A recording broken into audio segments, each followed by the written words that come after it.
Israel ആക്രമണത്തിൽ പ്രയാസമനുഭവിക്കുന്ന ഗസയിലെ ജനങ്ങൾക്ക് സഹായവുമായി UAE-യിലെ ഫുജൈറയിൽ നിന്ന് പുതിയ കപ്പൽ പുറപ്പെട്ടു. ഈജിപ്തിലെ അൽ ആരിഷ് തുറമുഖത്തേക്കാണ് കപ്പൽ യാത്ര തിരിച്ചത്. 5000-ലേറെ ടൺ അവശ്യ ഉൽപ്പന്നങ്ങളാണ് കപ്പലിൽ ഉള്ളത്. 4750 ടൺ ഭക്ഷ്യോൽപ്പന്നങ്ങൾ, 590 ടൺ താൽക്കാലിക ടെന്റുകൾ എന്നിവയാണ് ഗസ നിവാസികൾക്കായി കപ്പൽ മാർഗം അയച്ചിരിക്കുന്നത്.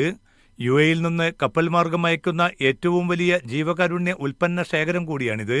ഈജിപ്തിലെ അൽ ആരിഷ് തുറമുഖത്തേക്ക് നേരത്തെ 3 കപ്പലുകളിലായി UAE ജീവകാരുണ്യ ഉൽപ്പന്നങ്ങൾ കൈമാറിയിരുന്നു. മാർച്ച് മാസം അയച്ച 3ാമത് കപ്പലിൽ 4630 ടൺ ഉൽപ്പന്നങ്ങളായിരുന്നു ഉണ്ടായിരുന്നത്. ഫുജൈറ റെഡ് ക്രസന്റ് ബ്രാഞ്ച് മേധാവി അബ്ദുല്ല സയീദ് അൽ ദൻഹാനി കപ്പലിൽ സന്ദർശനം നടത്തി. UAE president Sheikh Mohammed bin Zayed Al Nahyan ആവിഷ്കരിച്ച ഗാലന്റ് നൈറ്റ് 3 പദ്ധതിയുടെ ഭാഗമായാണ് UAE-യുടെ ഗസ ജീവകാരുണ്യ പ്രവർത്തനം. ദുരിതമനുഭവിക്കുന്ന ഗസ നിവാസികൾക്ക് പരമാവധി സഹായം ഉറപ്പാക്കാൻ ഇനിയും നീക്കം തുടരുമെന്ന് UAE അധികൃതർ വ്യക്തമാക്കി. Media 1 Dubai.